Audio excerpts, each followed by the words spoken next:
Adelaide United were hoping to be the first team this season to defeat Melbourne City, who remain the only unbeaten side in the Ninja A-League. Adelaide's task was made even harder by the fact that City were able to have Matilda star Holly McNamara on their bench after returning from an ACL injury. And here comes a fast start for Melbourne City. Into the box already. Speckmaier with a long shot! Speckmaier with a goal! Mariana Speckmaier finds the net with less than 30 seconds on the clock. She adds a goal to her scorecard. It's unbelievable. A fourth goal for the Venezuelan international. City gain control again. Oh no, it's gone in. That's incredible. Barbieri with an uncharacteristic mistake. And Melbourne City see red. Adelaide is on the board. That is one she'll definitely want back. Bosch making a move inside, got to beat two. She does so. Bosch still with possession, moves it forward for Catherine Harvey. Harvey nearly beat the goalkeeper, still on her feet. And the cross was a little too long. Centering ball, and it goes into the net. TJ Vlanic back from her Serbian international duties and back onto the score sheet for Melbourne City as she celebrates for the team. It's her first goal of the season. In the shadows of halftime, what can she conjure up? Sends one sideways, long crossing ball. The strike was on target, but it hit the woodwork. Katie Bowler nearly bowled the entire Red Stadium over with this. Fiona Wirtz just keeps an eye on things over her left shoulder. Henry forward for Holly Mack. This time she's onside. It's a foot race. Holly McNamara to get on the scoreboard. She is back. Holly Mack is back. Back onto the pitch and back into the scoring circle. Holly McNamara in her second returning game this season for Melbourne City gets straight into the back of the net. Vlanic to make it 4. Poured away by Claudia Jenkins and Emily Hodgson to the rescue. In front of the home crowd, a Christmas goal. Maybe it'll come from Fiona Wirtz. Setting up her teammate, chips it over the top. Clever little dinking ball from Fiona Wirtz. Second in. A little too hot.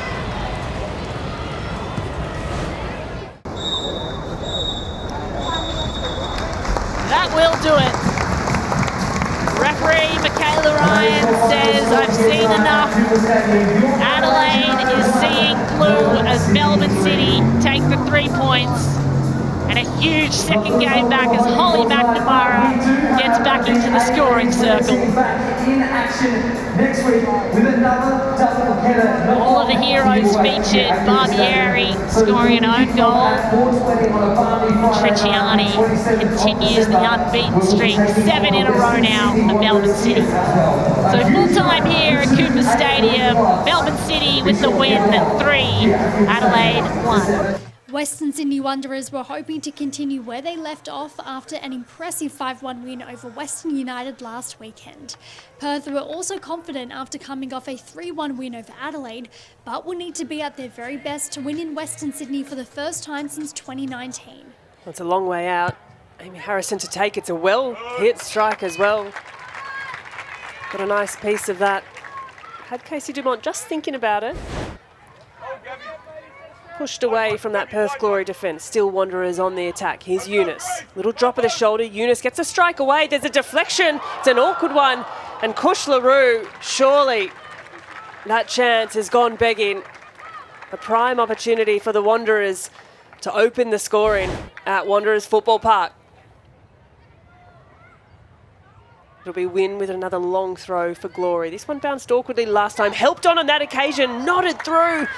And so close, Kelly Brown almost finding her 3rd of the season. There was a chance at the other end for Kush LaRue. A chance almost equal on measure for Kelly Brown. Silvesco does well to pick out Jasari. McKenna, the release pass to Kelly Brown. She's got good speed. Kelly Brown gets the strike away. Sham Khamis up to it, as she has been so many times this season for her Western Sydney side. And Kelly Brown was asking for the foul. She lashed out a little bit after the play. It looks like she's setting herself up. She wants this. I don't think she's The Wanderers looking for the strike, looking for the finish. It's off the post, and it is in the back of the net for Amy Harrison. A captain's strike, a captain's finish. She puts her Wanderers team on her back and carries them through. It was a well-taken free kick late in the game. Kelly Brown getting into some good positions, and a mistake at the back. Gabby Holler with a prime opportunity to square things up. And Perth, 2 chances in, well, really just the last minute, failed to capitalise. Cooley slots the ball forward. It's a wonderful delivery. Miku Sanaga, and the strike, the save, even bigger. Sham Khamis. Exceptional. No, she's got to get the re-entry in. The idea is right. It's a heavy collision in the box. Players down. Sham Khamis receives a yellow card. And this one, a really difficult one to watch. Both players' eyes on the ball, but it's a heavy contact in the box. Brown slots the save, the touch, but it is in the back of the net. Khamis can only do so much, and Kelly Brown does find her 3rd of the season and draws things level. It's a goal apiece at Wanderers Football Park, as there is the full-time whistle to draw this one to a close. And while both teams remain undefeated in their last 2, the spoils are shared in a dramatic fashion at Wanderers Football Park. A point apiece for only the 2nd time in history between these 2 sides in what was an absolute arm wrestle of an afternoon, and it took to the 86th minute for Amy Harrison to find the back of the net through a free kick off the set piece, and then a late penalty, and Kelly Brown stepped up to equalise for her Perth Glory side. And so it finishes here. Western Sydney Wanderers 1, Perth Glory 1. Wellington Phoenix had never beaten Sydney FC on home soil, but given the contrasting form of the 2 teams, the host could be confident of sealing a historic result. Sydney FC were desperately looking to turn their season around, as the defending champions had only managed 1 win in their first 6 games. To try and get the first strike on target, real strike on target. There's a cross in, and it was Farrow there. Possession still with the way of Sydney FC, and some defending to be done by Lara Wall in the end to concede a corner. I thought Lemon, left back, maybe looking to overlap. There's a mistake here, which allows Sydney in. Is this the moment? Clever ball. Backpedaling. Well, very nonchalant in the end from the goalkeeper. I think very lucky for Wellington there. That was a great play down the left, a great ball over, but just not the technique to finish it off there, and she should have done better up front. It was almost a cushioned finish, wasn't it? It looped up high, and we're in again here, Sydney. And a second chance goes begging. And she, and for goal she does. Looked as though she got caught in 2 minds there, whether to drive or whether to try and place it in the top corner. Yeah, it was definitely a funny one. She should have done better than that. Ferguson links back with Alyssa Wynnum. And a low cross in towards the near post. Ferguson was making that run across the Sydney FC rear guard. Season 24-25, Annalie Longo with 2. Jale looks to shoot from distance, and a snuck underneath. Grace Jale opens the scoring for the Wellington Phoenix. Well, a speculator from distance, maybe the greasy surface, something to do with it. It slipped underneath Talia Franco, and we've got a goal at Porirua Park. Grace Jale. Beanie to me looks like she has only one thing on mind, and that is a strike on goal here. Able to execute effectively and force a save over the crossbar. In the end, it's a lofted delivery Blue shirts were arriving late, and Mackenzie Barry takes no chances, concedes the corner. They continue to commit numbers forward. Luke Wellington and McMeekin doubles the lead. It was a powerful header. It had been coming through out the second half, and the number 2 rises and heads home past Franco in goal. Wellington take a 2-0 lead over Sydney. What a change from that first half. Here we go, a big long ball in, Talter, a great header. I mean, there was nothing the keeper could do there, straight with force in the back of the net. And there is the final whistle. It's an early Christmas present for Wellington Phoenix and the Yellow Fever. They go 4 matches unbeaten off the back of goals to Grace Jarley and Zoe McMeekin. Full time at Porirua Park. It's Wellington Phoenix 2, Sydney FC 0. The Jets welcomed an in-form Brisbane Roar side to Newcastle, hoping to make it 3 straight wins against the Roar. This match would also see Matilda's teammates Sian Fryer and Tash Pryor face off against each other. There is Chelsea Blissett turning this season after the ACL injury, and that's a beautiful pass forward, a chance. Pryor pulling back, but the run continues for Kulamalu, and Kulamalu! That's exactly how you respond. Ice cold, certainly. It's a warm day at the number 2 sports ground, but ice in her veins, a fantastic finish. Got to give a lot of credit to Chelsea Blissett for the initial ball over the top. On her side, they create a lot of big chances. Could they create one now? Gallagher. And a chance here for Davis! Cass Davis, the captain, when needed most, once again gets on the score sheet to bring this game level. Looping ball, easy header, Tamar Levin, left all by herself in the middle of the box. Easy as you like, the outstretched arm of Tiana Robertson was nowhere. And Tamar Levin gets the second. Fryer, able to control it, gets past Jackson, sends it across, and there it is! Lani Fryer gets a goal, celebrates with her sister. Really smart play from Sian Fryer to cut it across. Just needed somebody to get a boot on it, and it happened to be her sister. A really good ball from Chelsea Blissett. Opus Brown closely followed by Woods. Able to turn into space, but immediately hunted down by Sian Fryer, who was getting pulled and nudged by Libby Copus-Brown. Just changed her angle ever so slightly, and that's a dangerous ball! Momo Hayashi! What an effort! And that may just be the goal of the season. She looked like she was setting up a teammate. Last minute changed it up. And what a finish from Momo Hayashi. Attack is spread out. Brisbane defence, Newcastle, they've given it away in a dangerous area. Morris sends it across, Robertson, and there it is! Lani Fryer gets her second of the afternoon, and that may just be the final nail in the coffin. In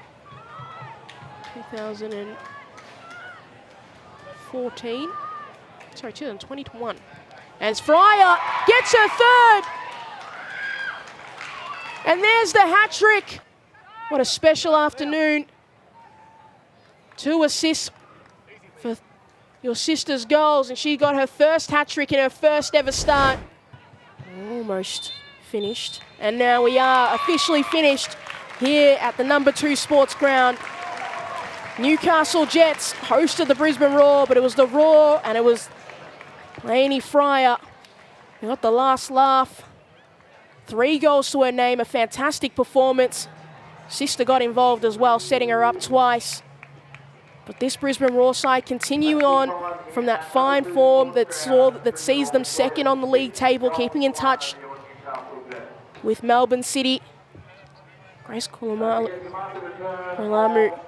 got the initial goal to start. It feels so long ago, within the opening 2 minutes of the game. But they've been dominant, they've been impressive.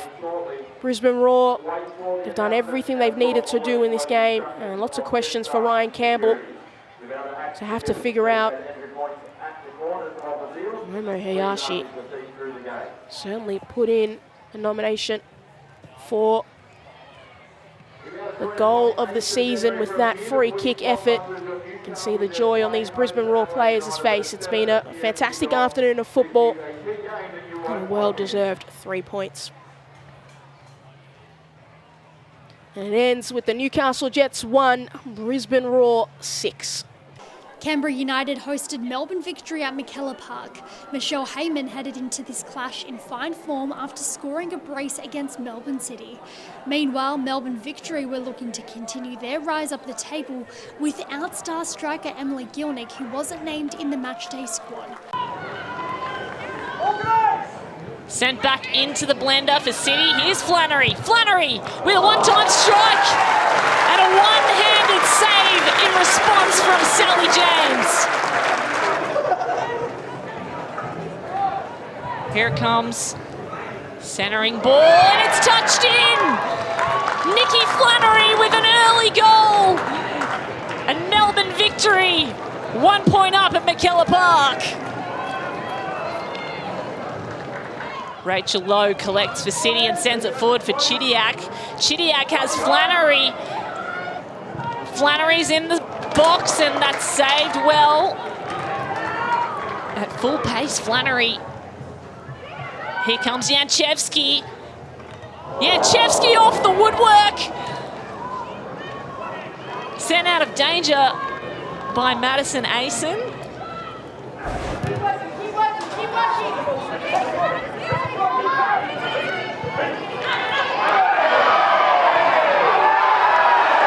Here's a look at it again. Bertolicio in a battle with Lowe, and the foot did go up. Oh, that, yeah. Let's go, Canberra. Can they get back in it through Michelle Heyman? Oh, Chidiac and Heyman. They clash. Heyman continues to run. Ref's whistle stays in pocket. Heyman fires and misses. Well, Alex Chidiac not very happy with this.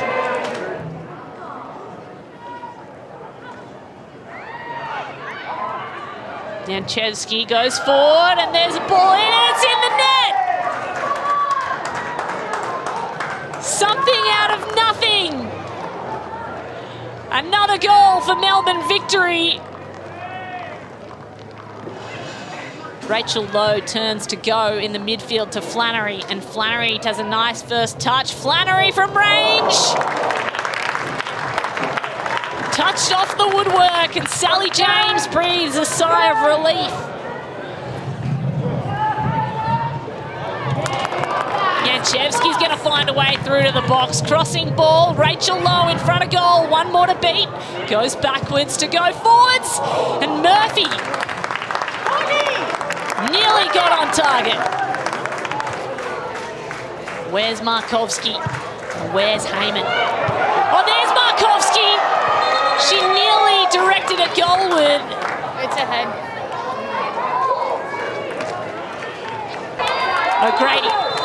O'Grady was out the back. But the final whistle comes just in time.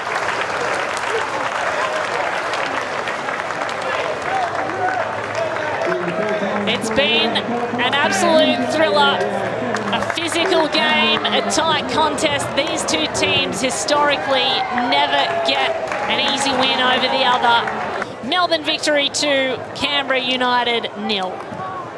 Western United travelled to Gosford determined to respond after they suffered a shocking 5-1 loss to the Wanderers last weekend.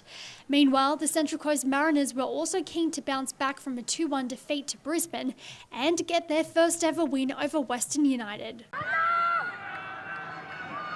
Johnson able to beat Nash. She find the ball into the box. She can. There it is. Amy Medwin. There was the chance they were after.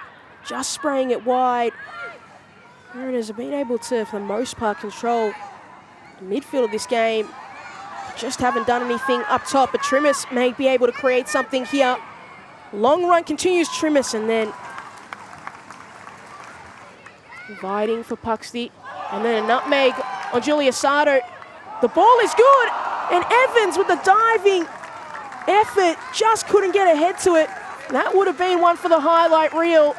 Across into the box, and Evans did the right thing, but just couldn't get her head on it, just barely missed it. Well worked to Martin, got numbers in the middle, and there's Trimis. Couldn't direct it goalward, just ball to body contact, had really no control of it. Grove. Johnson. Medwin. Nudged off, but the run continues. Medwin, Langman had to come out. Ray didn't get the contact, but Langman recovered just in time to deny Emily Roach. Di Domizio up against Puxty. Can she get the crossing? She can, and there is Carly Johnson. The substitute sets up Johnson, who was ready and waiting at the far post, free by herself in the box. And she gets her goal.